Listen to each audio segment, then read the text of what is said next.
네, MZ세대들과 만나 소통하고 그들의 시선으로 우리 사회 이슈와 트렌드를 살펴보는 MZ톡톡입니다. 오늘은 대구 청년은대은행 최유리 대표와 함께합니다. 대표님 안녕하세요. 네, 안녕하세요. 네, 우리 이제 대구 지역의 2023년 청년 부채 실태조사 결과를 우리 대구 청년 연대은행에서 발표를 한 걸로 알고 있는데 이 조사 어떻게 진행이 됐을까요? 네, 지역 청년들이 겪고 있는 경제적 어려움을 살피기 위해서 디딤에서는 매년 청년 부채 실태 조사를 진행하는데요. 네. 매년 한 500명의 청년을 조사했는데 작년의 경우에는 청년 이제 1,001명을 대상으로 해서 조사를 진행하여서 2배로 늘어났네요. 네, 실태조사의 객관성을 조금 더 확보할 수 있었습니다. 이번 실태조사는 고물가 고금리라는 경제 상황 속에서 대구 지역 청년들의 경제 현황을 파악하고 그 안에서 청년들이 겪는 경제적 어려움을 면밀히 살피기 위해서 진행되었습니다. 네, 이 대구 청년들의 경제 상황에 대해서 그리고 또 생활 전반까지도 살펴보셨는데 조사 결과 하나하나 좀 살펴보도록 하겠습니다. 이전과 비교했을 때 어떤 점에 가장 주목을 하셨나요? 매년 하셨으니까. 네, 청년들의 살림살이가 많이 어려워졌다는 것인데요. 이제 고금리 고물가로 인해서 청년들이 생활고에 시달리고 있었습니다. 이번 조사는 청년들의 월 평균 소득이 217만 원인 것으로 나타났는데요. 디딤이 조사한 2022년 실제조사 비교했을 때 불과 4만 원 상승한 액수였습니다. 그에 반해 월 지출과 부채 상환 비율은 상승했는데요. 월 지출은 94만 원으로 1년 전보다 5만 원 늘었고 부채 상환 비용은 41만 원으로 7만 원이 늘었습니다.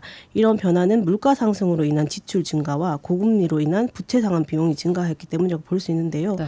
요즘 뭐 내 월급 빼고 다 오른다는 이런 우스갯소리가 있잖아요. 이거는 우스갯소리가 아니었던 것으로 좀 나타났습니다. 실제로 이제 지출이 너무 많이 늘어나는 그런 상황에 처한 청년들이 많다는 얘기인데 그러면은 대구 청년들이 조사에 응한 대구 청년들이 안고 있는 부채가 어느 정도나 되던가요? 네. 조사 대상자 10명 중에 3.5명 정도가 빚을 갖고 있었고요. 네. 평균 부채는 5,187만 원이었습니다.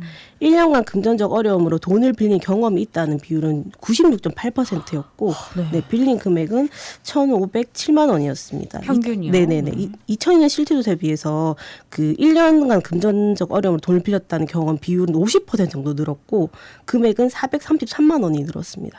수치가 정말 놀라운데요. 조사를 하면서 이제 직접 좀 청년들을 만나서 대면 인터뷰도 하셨다고 들었는데 생생한 이야기를 좀 전해주시죠. 네, 저희가 이제 청년들의 이제 신용카드에 의존하는 청년, 다중채무 청년, 취업준비기에 생활고를 하는 청년 이제 세 그룹으로 15명 네. 대상으로 해서 이제 인터뷰를 진행했는데요. 이제 청년들의 취업 기간이 길어지면서 취업 비용이 상승하는 데다가 물가까지 높아져서 어려움을 겪는 취업준비생은 이제 돈이 없는 게 가장 힘들다라고 얘기했고요. 그래서 전기, 수도, 뭐 식비를 절약하기 위해서 많이 노력하고 먹기리는 라면이나 미숫가루로 때우면서 해결한다는 이런 좀 안타까운 이야기도 있었고요. 이제 신용카드로 지출의 대부분을 이제 하는 청년들은 자산을 모을 수가 없잖아요. 그렇기 때문에 자산과 현금 유동성이 없어서 대출을 할 수밖에 없는 사례가 있었습니다.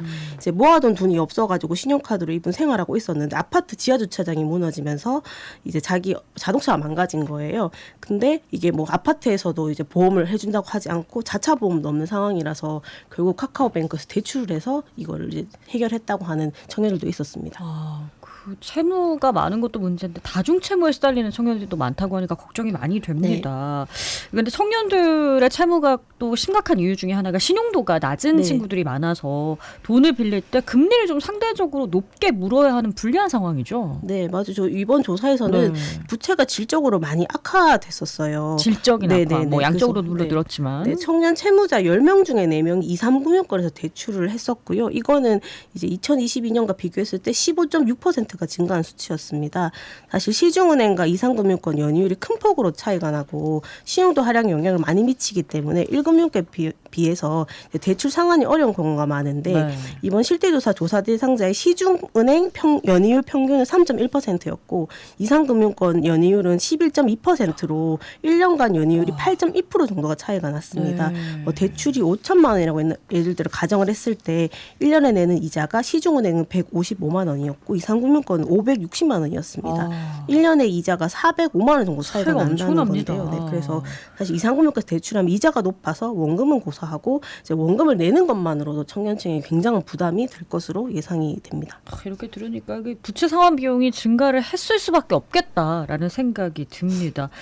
청년들이 이렇게 부채가 많아지는 데는 물가만큼 오르지 않는 월급 아까 얘기를 해주셨는데 그것도 이자 비용도 어쩔 수 없이 좀 많이 물고 있고 그 외에는 또 어떤 이유가 좀 크게 작용을 하고 있을까요? 현재로서는 가장 이제 심한 것이 이제 주거 불안정이라고 볼 수 있고 주거 불안정. 네, 저희 이제 2022년에 비해서 이제 전반적으로 보증금이 아주 많이 상승을 했습니다. 네. 월세는 약 800만 원, 반전세는 약 1,500만 원, 이제 전세는 약 1,600만 원 정도가 상승했습니다.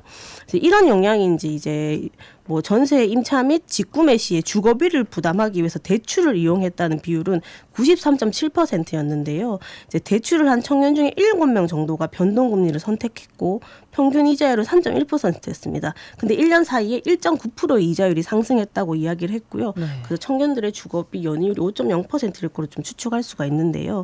그래서 주거비 평균 부채는 전체 평균 부채보다 3천만 원 정도 많은 8천만 원 정도였었고요. 네. 그래서 이제 되게 청년들이 이런 부담 때문에 좀 많이 주거비에 대한 부담으로 많이 좀 힘들 것이라고 예상됐습니다. 그렇습니다. 그러니까 뭐 보통 이런 얘기 많잖아요. 내 집 한 칸만 있어도 좋겠다. 이런 부담감을 청년 세대가 고스란히 지금 안고 살아가고 있다는 얘기입니다. 자, 대구 청년 부채 실태 조사를 해마다 이렇게 진행하고 있는 이유 중에 하나가 대책 마련을 위해서가 아닐까 싶은데요. 뭐 정치권이라든가 지역 사회라든가 어떤 제안을 좀 하고 싶으신가요? 사실 디딤이 매년 실태 조사를 잘 하는데 사실 이거는 민간 단체나 이런 데서 사실 할 게 아니라 사실 이렇게 하게 되면 어쨌든 규모나 객관성의 문제가 약간 발생할 수도 있기 때문에 가장 중요한 것은 청년들의 경제적 현황을 면밀히 살펴봐야 한다는 것입니다. 그래서 청년들이 어떤 상황에 처해 있는지 제대로 된 실태 조사가 이루어져야 하고요. 정확한 현황과 어려움을 파악해서 이를 기반으로 제도와 정책을 설계해야 되고요. 두 번째로 지금 되게 경제적 혼란 시기잖아요. 그래서 청년들이 이 속에서 좀 살아남을 수 있도록 경제 교육을 조금 실시를 했으면 좋겠다는 생각이 들고요. 그래서 청소년기나 청년 시기에 이런 교육을 조금 실시해서 올바른 경제관을 가지게 해서 스스로 살아남을 수 있도록 좀 힘을 길러줬으면 좋겠고요. 그리고 마지막으로 주거 불안정이 심화되는 이유 중 가장 큰 이유가 지금 전세 사기 관련된 부분이거든요. 그래서 이러한 피해를 좀 막기 위해서 여러 가지 규제를 강화한다라든지 이제 청년들이 좀 빠르게 회복할 수 있도록 뭐 전세금 선보장 후회수 등을 담은 정책들이 필요하다고 생각합니다. 그렇습니다. 자, 부채를 안고 있는 청년들의 심리적 압박도 무척 클 텐데요. 청년연대은행 디딤에서 어떤 도움을 좀 받을 수 있을까요? 디딤에서는 소액대출, 부채 상담, 채무조정 제도 등을 연결해서 제가 도움을 드리고 있는데요.